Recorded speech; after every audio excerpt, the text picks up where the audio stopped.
Dass die Idee vom kleinen, leichten, hochdrehenden Kreiskolbenmotor ziemlich genial ist, spürt jeder sofort, der mal ein Auto mit Wankelmotor fahren durfte.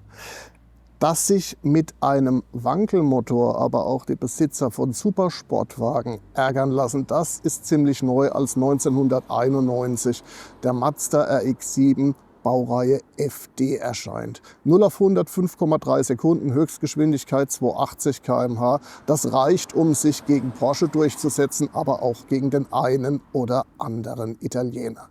Wir von der Bremen Classic Motor Show erzählen euch die Geschichte des letzten Mazda RX-7, natürlich seines faszinierenden Designs, aber auch seiner unglaublich interessanten Technik, und wir interessieren uns dafür, wie er sich heute im Straßenverkehr anfühlt. Es ist eine erstaunliche und faszinierende Geschichte. Um die Technik des Mazda RX-7 zu verstehen, braucht es wirklich einen tiefen Blick in den Motorraum und am besten auch einen echten Wankel-Auskenner. Und wir sind glücklich, dass wir ihn hier haben und er uns dieses Auto mitgebracht hat. Hallo André, schön, Hallo. dass du da bist. Und das mit dem tiefen Blick meine ich ernst, weil ich sehe hier wahnsinnig viele Anbauteile. Ja. Ich sehe aber keinen Motor. Wo muss ich mir den vorstellen? Ja, der Motor, der ist hinter der Vorderachse eingebaut. Das heißt, es ist ein Front-Mittelmotor-Fahrzeug. Und ich zeige mal ganz kurz ungefähr, wo der Motor ist. Der beginnt ungefähr hier und der endet hier schon. Das ist der Motor von den Ausmaßen her. Ist ungefähr auch so breit, ungefähr genauso hoch. Und wiegt um die 100 Kilo. Und hat die Ausmaße von einer kleinen Reisetasche. Ja, oder Also- vor dem Kasten Bier. Da sind wir dann ziemlich schnell bei den Vorzügen des Wankelmotors. Ja. Er ist natürlich klein, er ist unheimlich leicht. Was macht für dich die Faszination Kreiskolbenmotor aus? Also mich hat schon immer begeistert, dass man aus diesen unheimlich leichten Fahrzeugen extrem viel Leistung herausbringen kann. Schon als junger Mann, mit 18 habe ich angefangen, und das ist natürlich mit Turboaufladung ist das unerreicht. Ne? Der Motor hat 3 Zündungen pro Umdrehung, im Gegensatz zu einem Ottomotor, der hat pro 2 Umdrehungen eine Zündung. Das heißt, es ist praktisch permanent Feuer auf der Achse, und das macht eben halt den Wagen so speziell. Turbinenartiger Lauf. Du hast tatsächlich mit 18 Jahren angefangen mit Wankel und mit Ja. Mazda. Was war dein Erweckungserlebnis? Ja, im Prinzip war es mein Cousin, der hatte so ein Fahrzeug, und der ist damals in Rheinland-Pfalz damit um die Berge geballert, wo ich dachte, was ist das denn für ein Auto? Also ich hatte nichts Vergleichbares, ob das ein GTI, Manta oder wie sie alle hießen, probiert, Opel Monster sogar, oder war nichts Vergleichbares, was auch nur ansatzweise so um die Ecke ging und vor allem auch zu den Kosten. Ne? Die Autos waren damals relativ günstig, im Gegensatz zu ihm hier, der war sehr, sehr teuer. Und ja, das war eigentlich der Grund, weswegen ich mein Leben lang Mazda fahre, weil es macht einfach Spaß.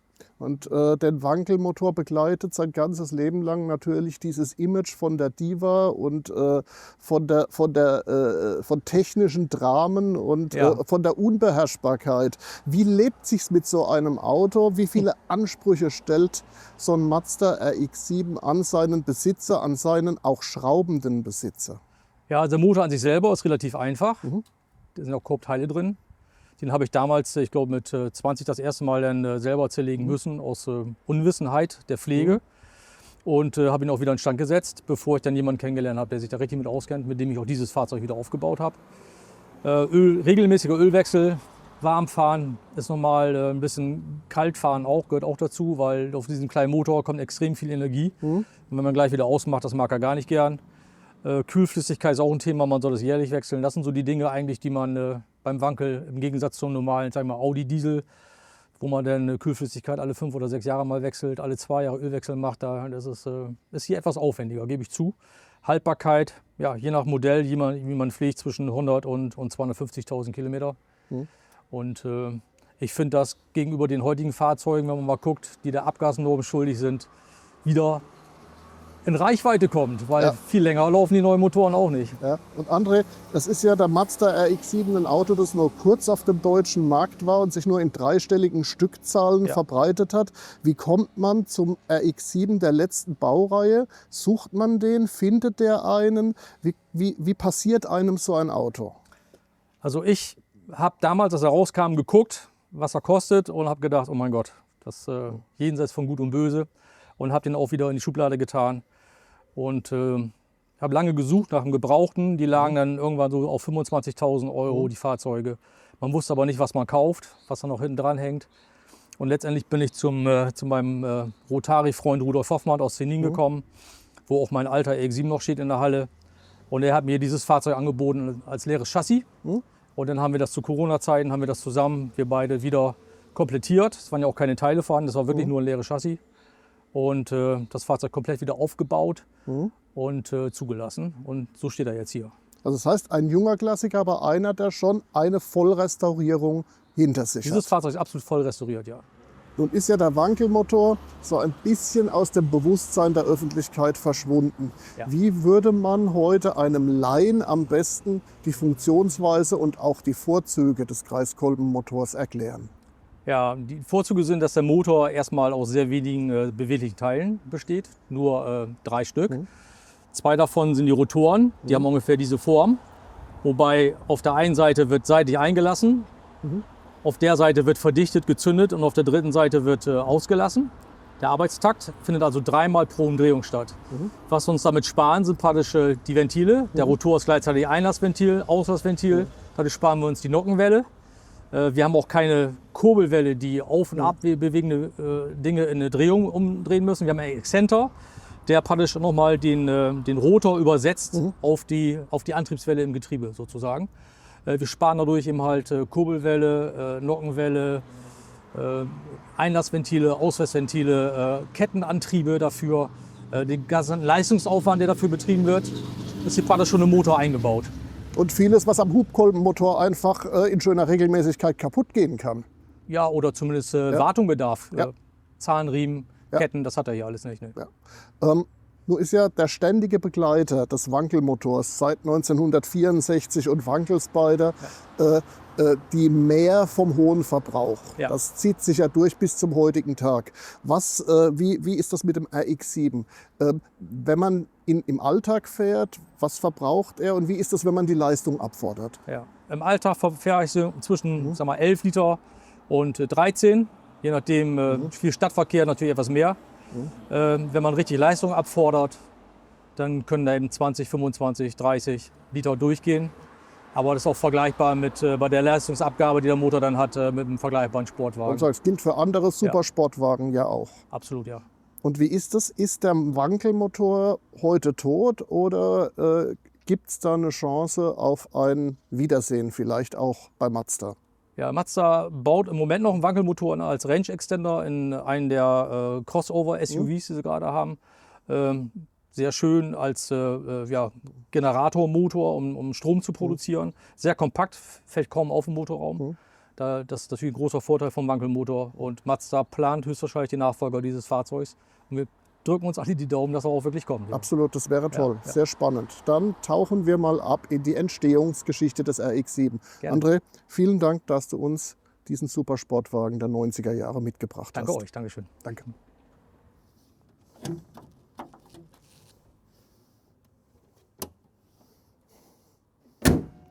Es gehört zu den Besonderheiten des Mazda RX-7 der Baureihe FD, dass er um den Zweischeiben-Wankelmotor drumherum entwickelt worden ist. Das hatten die Mazda-Entwickler auch beim Rennsportwagen 787B so gemacht. Der hat relativ wenig hier mit dem Serienmodell zu tun.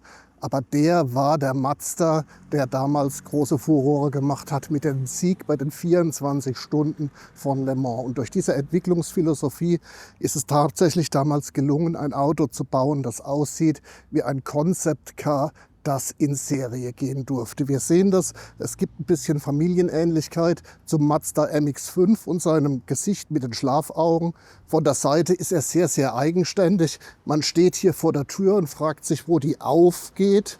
Wir sehen keinen Türgriff, dann entdecken wir ihn hier gewissermaßen vor der B-Säule. Das ist natürlich ein toller gestalterischer Kunstgriff, der gesamten fließenden Linie sehr wohl tut. Und jetzt schauen wir mal, wie er von hinten aussieht. Für mich persönlich ist der Mazda RX-7 der Baureihe FD von hinten fast am schönsten, weil hier kommt alles zusammen. Es kommt die niedrige Karosserie nur 1,23 hoch zur Geltung, die fließenden Formen und ein wirklich ikonisches Detail ist für mich diese kuppelartige Heckscheibe, die den Mazda RX-7 wirklich unverwechselbar macht.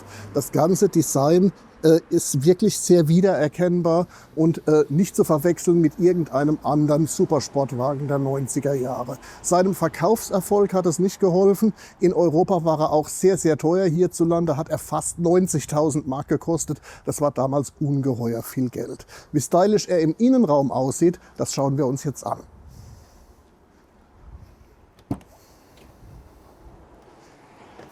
Es gibt ja Autos, die sind schon als Neuwagen oder als junge gebrauchte echte Liebhaber oder sogar Sammlerstücke.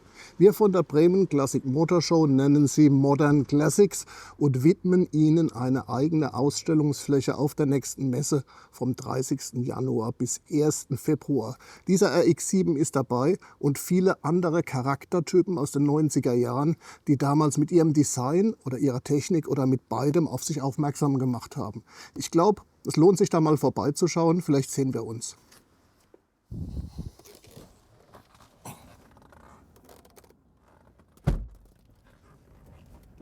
Ja, der Mazda RX-7 sitzt mir als relativ großem Fahrer tatsächlich wie ein Lederhandschuh und ich sitze hier in einem echten No-Nonsense-Sportwagen der 90er Jahre. Das heißt, alles ist ergonomisch ziemlich perfekt und es gibt mir überhaupt keine Rätsel auf. Das heißt, ich kann die Bedienungselemente problemlos verstehen, ohne irgendein Handbuch gelesen zu haben. Ich verstehe, dass der rote Bereich bei 7000 beginnt und dass der Tacho bis 280 reicht.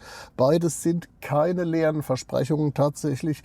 Dreht der Zweischeiben-Wankelmotor des Mazda RX-7 locker auch auf 8, dann ertönt eine Warnbimmel, die darauf aufmerksam macht, es vielleicht doch dann mal gut sein zu lassen. Auch Tacho 280 ist bei diesen Autos durchaus realistisch.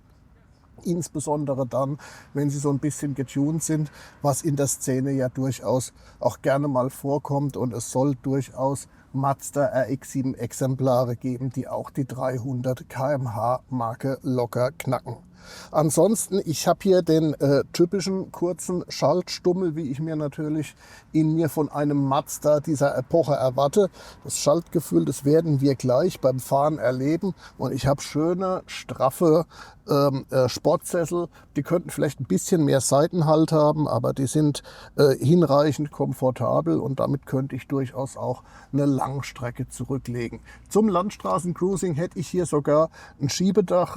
Das werden wir eher nicht nutzen heute, weil dann hätten wir, glaube ich, ein paar zu viele Windgeräusche. Aber es zeigt natürlich schon, der Mazda RX-7 ist durchaus auch zum Reisen da und nicht nur zum Rasen. Und wie sich das heute so anfühlt, das probieren wir jetzt gleich aus.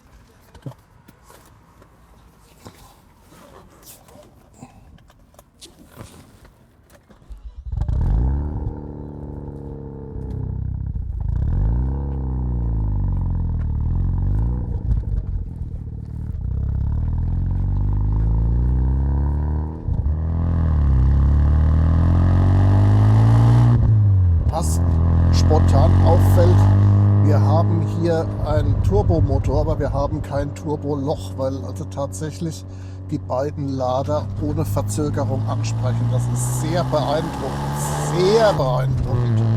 Wahnsinn. Meine Güte.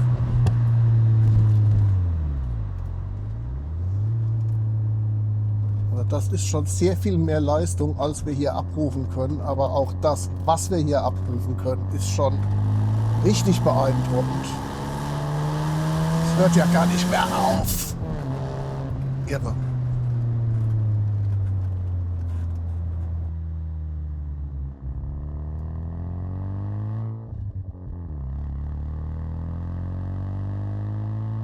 Aber es ist ja nicht nur allein dieser infernalische Schub, der beeindruckt. Ich habe hier eine wirklich messerscharfe Lenkung. Ich habe eine tolle Knack-Knack-Schaltung, sehr präzise auf ganz kurzen Wegen. Wir kennen das vom Mazda MX-5 natürlich, aber klar, das hat Mazda auch beim RX-7 gekonnt. Und das ganze Package ist außerordentlich vergnüglich. Und klar, die Fahrwerksabstimmung ist straff, aber sie ist jetzt nicht so hart, dass es mich die Plomben kostet. Ich habe also immer noch einen Hauch von Restkomfort. Ein wahnsinnig tolles Handling. Also damit kannst du auch heute noch richtig, richtig schnell sein und nicht nur die Supersportler der 90er Jahre ärgern, sondern auch die schnellen Autos von heute. Und zwar ohne, dass jemand ahnt, was da näher kommt, weil so ein silberner RX-7, wenn der im Rückspiegel auftaucht, den kann ja bis zum heutigen Tag keiner wirklich wechseln, weil ihn hierzulande echt nur Kenner kennen. Ja, also es gibt eine Generation, die hatte natürlich auf der Spielekonsole Probe gefahren, aber im wirklichen Leben kam der RX-7, man muss es sagen, ja auf unseren Straßen überhaupt nicht vor.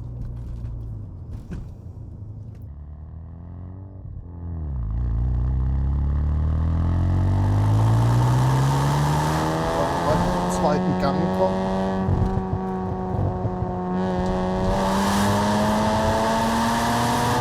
Jetzt haben wir die Warnbimmel gehabt. Tatsächlich knapp über 7000 sagt er, dass wir es jetzt mal gut sein lassen.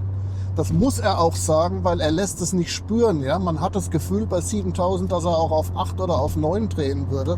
Es hört also wirklich überhaupt nicht auf. Der RX-7 ist in der Tat, wäre ein Fall für einen Drag-Test. Und hier auf der kurzen Proberunde durch Niedersachsen muss man echt aufpassen, dass man noch im legalen Bereich bleibt. Das wollen wir natürlich. Aber selbst das, was wir hier fühlen, ist schwer faszinierend.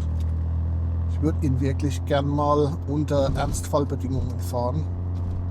Nordschleife oder so. Und ich glaube, da würde der RX-7 auch heute nicht aussehen wie ein Klassiker oder ein junger Klassiker, sondern manchen jungen Menschen in einem jungen Sportwagen durchaus noch in Erstaunen versetzen. Das ist wirklich ein sehr, sehr faszinierendes Auto. Zu diesen Fahrleistungen trägt natürlich auch das verhältnismäßig niedrige Gewicht des RX-7 bei. Er wiegt je nach Quelle zwischen 1200 und 1300 Kilogramm, ist also wirklich für einen Supersportwagen der 90er Jahre relativ leicht. Da hat Mazda, haben die Entwickler sehr großen Wert drauf gelegt. Es gab der Legende nach 6 Runden, die ausschließlich zur Gewichtserleichterung dienten und einen Arbeitstitel namens Mission Zero. Und in diesen 6 Runden haben die wirklich alles einmal durchgesiebt und analysiert, was können wir noch leichter machen, wo können wir noch mit Leichtmetall arbeiten, zum Beispiel im Fahrwerksbereich, wo können wir vielleicht noch ein paar Quadratzentimeter Glas einsparen, weil Glas wiegt natürlich auch, wo können wir mit Leichtbauwerkstoffen arbeiten. Also da muss sehr, sehr viel Gehirnschmalz reingeflossen sein und zusammen mit diesem unglaublich leistungsstarken Motor ergibt sich damit ein, auch für heutige Begriffe, noch imposantes Fahrerlebnis.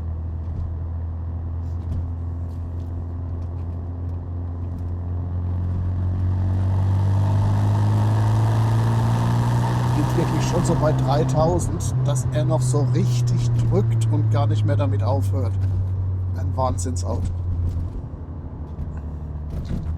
Bei der Performance verzeihe ich ihm auch gern, dass er ganz augenscheinlich nicht der Allersteifste ist. Also man merkt jetzt hier auf der Landstraße schon die eine oder andere Karosserieverbindung und das leichte Knistern und Knarzen im Gebälk. Das ist natürlich der Preis für das geringe Gewicht, aber geschenkt für das Fahrvergnügen, das dieses Auto heute noch macht, vollkommen okay. Jetzt lassen wir ihn nochmal. Ach, geil.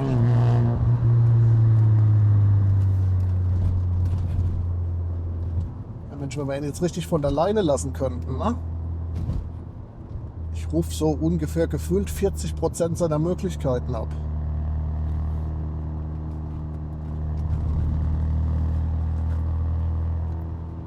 Der Mazda langweilt sich, aber sein Fahrer nicht. Das ist doch auch ein gutes Zeichen.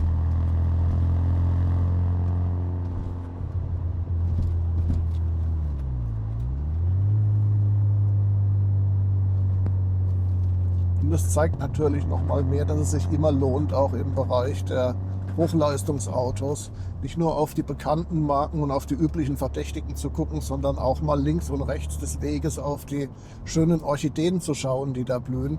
Und zu denen gehört dieses Auto ganz bestimmt. Ich bin sehr begeistert. Es ist in der Tat nie zu spät, interessante Autos kennenzulernen. Den allerersten Mazda RX-7 aus den späten 70ern, den kannte ich, und viele andere Wankelklassiker auch, den Wankel Spider und den NSU Ro 80. Aber irgendwie hat es sich nie ergeben, mal so einen späten RX-7 zu fahren. Auch als Testwagen habe ich den damals nie erlebt. Den Nachfolger sehr wohl, den RX-8, den fand ich ganz klasse. Aber jetzt, sag mal, nach fast 30 Jahren ist diese Begegnung wirklich sehr eindrucksvoll. Kann ich nur empfehlen, wenn man mal die Möglichkeit hat, so ein Auto zu fahren. Es lohnt sich.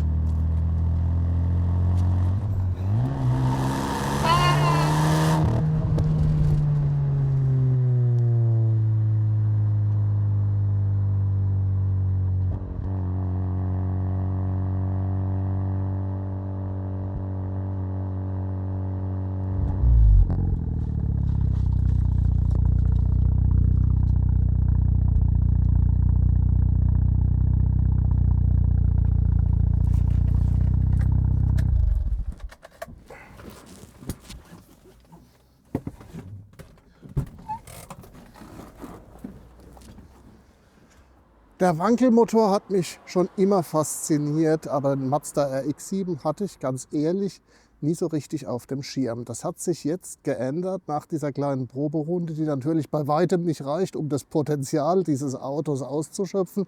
Aber es zeigt sich, er konnte nicht nur 1991 mit den Supersportlern mithalten, sondern ist heute auch noch für Fahrdynamiker wirklich ein sehr, sehr ernsthafter Partner. Wenn ihr euch faszinieren könnt für japanische Sportwagenklassiker, dann schaut euch auf unserem Kanal von der Bremen Classic Motor Show auch unsere anderen Videos an. Wir beschäftigen uns zum Beispiel mit dem Honda NSX oder auch mit dem Honda CRX. Und ansonsten haben wir noch viele andere Zeitreisen in Vorbereitung. Das heißt, abonniert und schaut hier öfter mal rein. Es lohnt sich. Wir sehen uns. Bis bald.